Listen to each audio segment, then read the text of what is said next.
할렐루야. 아멘. 반갑습니다. 우리 옆 사람이랑 한 번 더 우리 인사합시다. 새해에도 예배에 힘씁시다.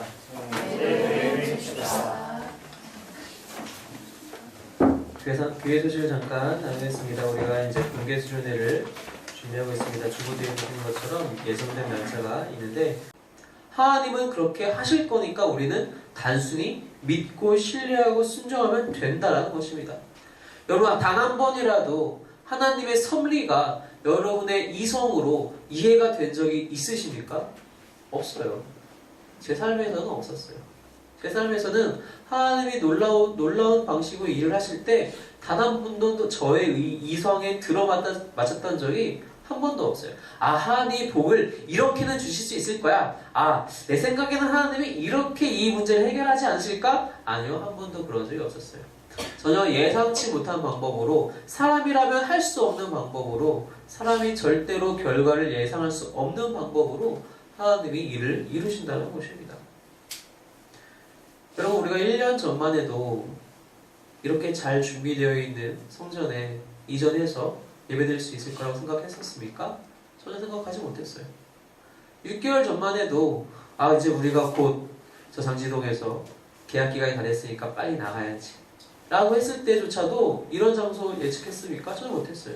저 역시 박 목사님과 함께 여기저기 교회 자리를 알아보면서 알아본 곳은 다 공실이었어요. 아무것도 없는 공실. 여기 천장 다 뚫려있고, 여기 성남에도 한두 번 왔었는데 저쪽 우체국 쪽에 가다 보면은 건물 하나가 있어요. 그 우체국 바로 옆에 있는 건물인데 거기에 이제 4층인가 6층 두 층이 비었다고 해서 가봤어요.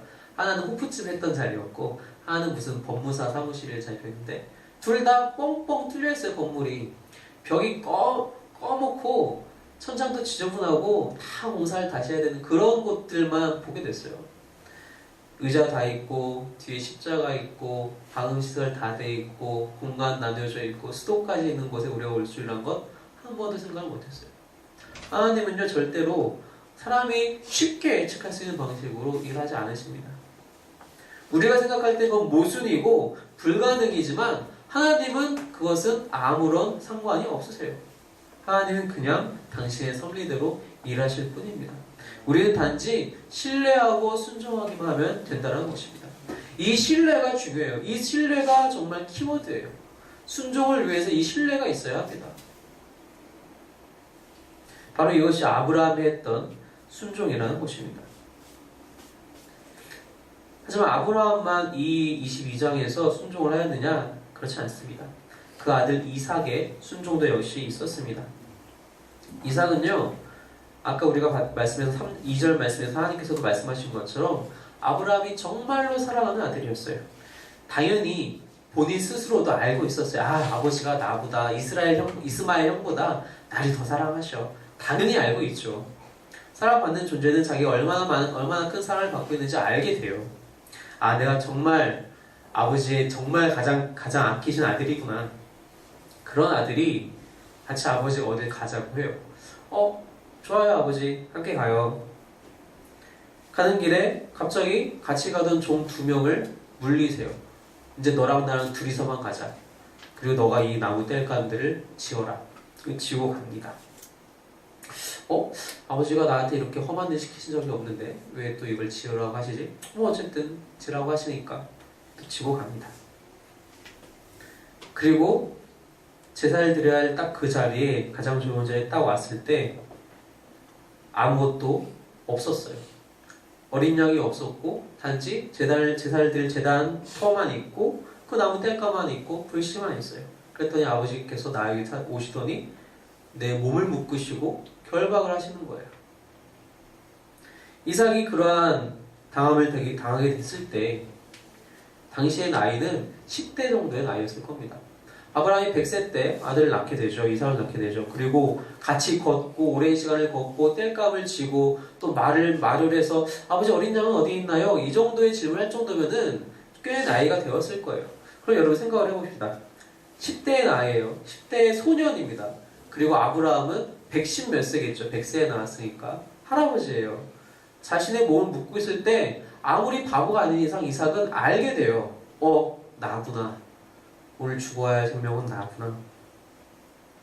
아버지는 나를 묻고 있는 사람은 아버지인데 110세가 넘어간 할아버지예요. 마음만 먹으면 충분히 밀치고 도망갈 수 있어요. 언제든지 그렇게 할 수가 있어요. 그런데 그렇게 했다는 얘기가 이곳에 이 성경에 전혀 없어요. 9절에 보니까 아들 이삭을 결박하여 제단 나무 위에 놓고, 여러분 제단 나무는 제단 터도 높지만 나무도 쌓았기 때문에 더 높이가 올라가서 더 높아졌을 거예요. 아브라함이 그 할아버지가 직접 이삭을 들어서 놓았을 때 생각할 수가 없어요. 아마 이삭이 직접 올라갔겠죠. 그리고 나서 이제 칼을 잡고 들고 찌르려 하는 순간까지 이삭이 발버둥 쳤다거나 도망가려 했다거나 하는 기사가 성경에 나타나지 않습니다. 이삭의 놀라운 순종이 바로 여기서 우리가 볼 수 있다는 것입니다. 어린 양이 없었을 때 잠깐 궁금하긴 했지만 자기가 될 것이라고 생각하지 못했어요. 하지만 딱 자신이 제물이 되었다는 것을 아는 그 순간 거기에서 어떠한 반항도 하지 않고 아버지께서 하시는 그대로 또 가만히 순종하고 있다는 것입니다. 바로 이것이 또한 이삭이 아브라함과 함께 보여준 순종이라는 것입니다. 이삭은 누굴 신뢰했을까요? 분명히 자신의 아버지 아브라함을 신뢰했을 것입니다. 그리고 아브라함이 신뢰한 그 하나님을 함께 신뢰했을 것입니다. 이 신뢰가 있었기 때문에 누워있을 수 있었던 거예요. 묶여있을 수 있었던 거예요. 아버지께서 칼을 들고 차마 나의 눈을 쳐다보지 못하고 눈을 질끈 감고 내리치려 하는 그 순간에도 신뢰함으로 가만히 그 나무 위에 누워있었을 것입니다. 바로 그렇기 때문에 이렇게 순종할 수 있었다는 사실입니다. 이러한 두 사람의 순종이 맞닥뜨려지자 어떤 일이 발생을 합니까? 하나님이 도우십니다. 하나님은 당신의 시험의 목적을 다 충족하셨어요. 하나님께서 천사가 갑자기 불러서 그를 외칩니다. 그만두어라. 거기서 멈추어라. 12절에 보니까 그 아이에게 내 손을 대지 말아라. 아무 일도 하지 말아라. 네가 네 아들 내 독자까지도 내게 아끼지 아니하였으니 내가 이제야 네가 하나님을 경외하는 줄을 아노라. 이 시험의 목적이었던 아브라함은 나를 얼마나 사랑할까? 아브라함은 나를 얼마나 경외할까? 그 목적이 해결이 되었어요. 충족이 되었습니다. 하나님께 향한 그 순종, 하나님을 온전히 신뢰함으로 드러난 이 순종이 하나님의 목적을 충족시키게 됩니다. 그 순간 하나님은 공급을 하시게 됩니다.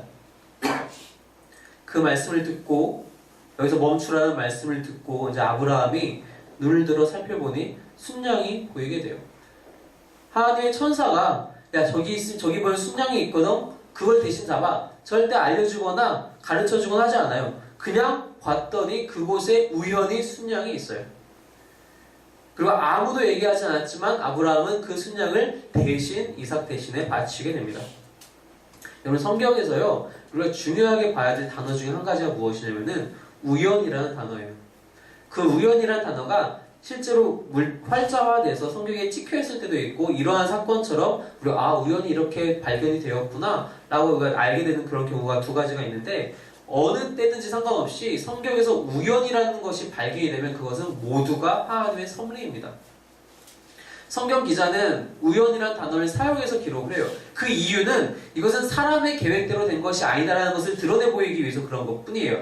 그렇다고 해서 이 성경 저자가 운명을 믿는다라거나 운이 좋았어 라는 것을 표현하기 위해서가 아니라 이것은 사람의 계획대로 뜻대로 된 것이 아니라 하나님께서 하신 일이다. 이것은 하나님의 섭리입니다 라는 말을 하고 싶을 때 그 우연이라는 단어를 사용하게 되는데 그것이 바로 오늘 13절에 나타난 이 사건입니다. 우연히 거기에 한 순양이 뿔이 걸려서 가만히 있어요. 그리고 아브라함은 그 순양을 발견하고 이삭 대신에 바치게 됩니다. 대속의 첫 번째 예표가 여기서 드러나게 되는 것이죠. 하나님께서는 시험을 주시는 분이십니다. 가끔 우리에게 우리의 믿음의 연단을 위해서 우리가 더욱더 하나님께 나아가기 위해서 장성한 분량에 이르기까지 주님을 알아가기 위해서 가끔 시험을 주세요. 하지만 그 시험을 주시는 하나님이 동시에 그 문제를 자비하심으로 해결하시는 분이시라는 것도 우리가 믿어야 한다는 것입니다. 하나님은 우리를 시험을 주시고 얘가 어떻게 하나 보자 하고 저 멀리서 그냥 놀리는 듯한 눈빛으로 우리를 쳐다만 보고 계시지 않는다는 겁니다.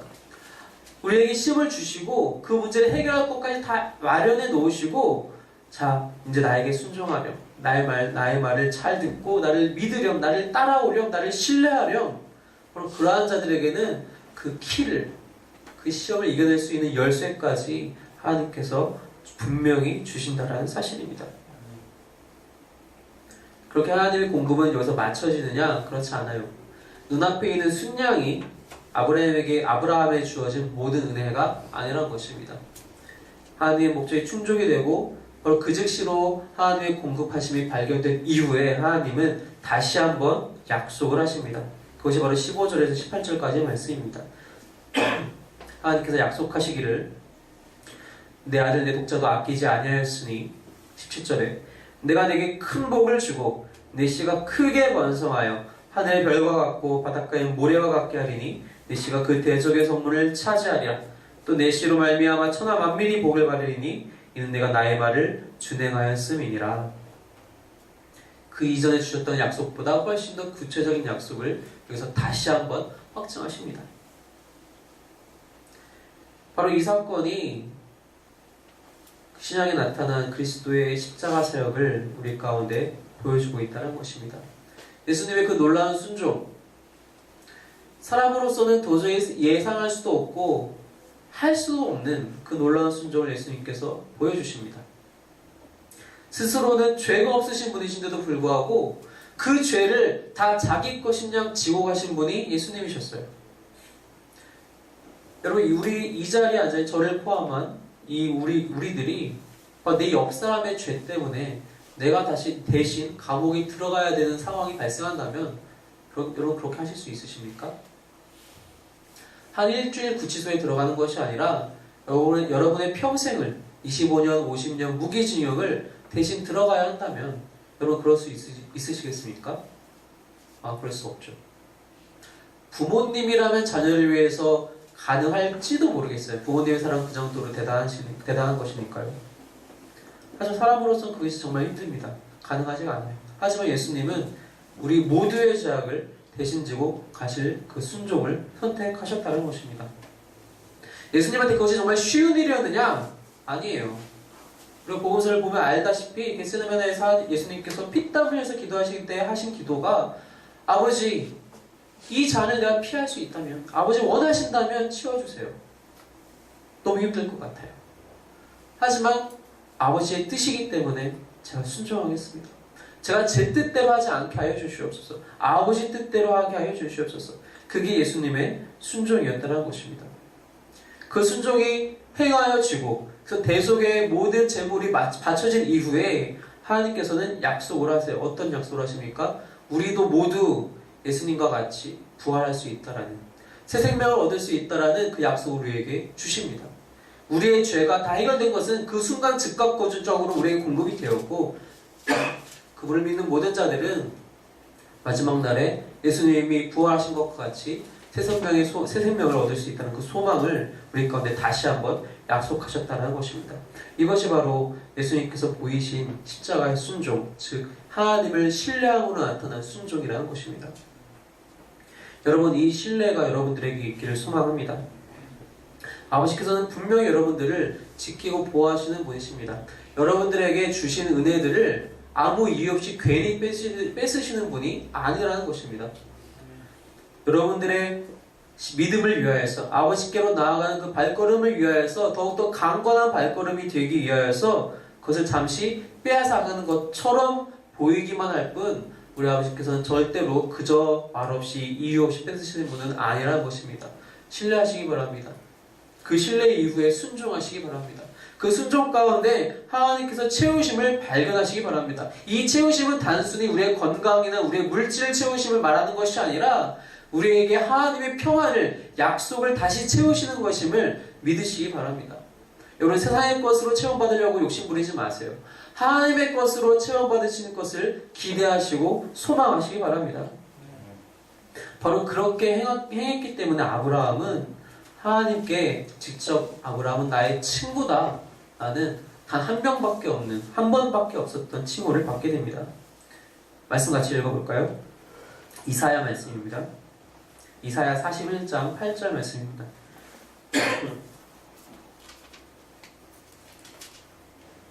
이사야 41장 8절 말씀 함께 읽겠습니다. 시작. 그러나 나의 종 너 이스라엘아, 내가 택한 야곱아, 나의 벗 아브라함의 자손아. 하나님이 직접 말씀을 하시는 장면이에요. 나의 벗 아브라함, 그리고 그들의 자손을. 하나님이 직접 아브라함을 나의 친구다라고 말씀하고 있습니다.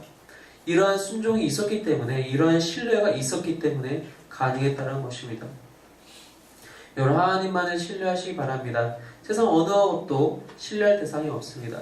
오직 하나님이 우리를 채우시는 줄 믿고 오직 주님만 신뢰하시는 저와 여러분이 되시기를 주님의 이름으로 축원합니다. 우리 이제 함께 기도하겠습니다. 기도할 때 함께 뜨겁게 통성으로 함께 기도하기 원합니다. 하나님, 정말 아브라함이 보였던 것처럼, 이삭이 보였던 것처럼, 그리고 누구보다도 예수님께서 보여주셨던 것처럼 하나님을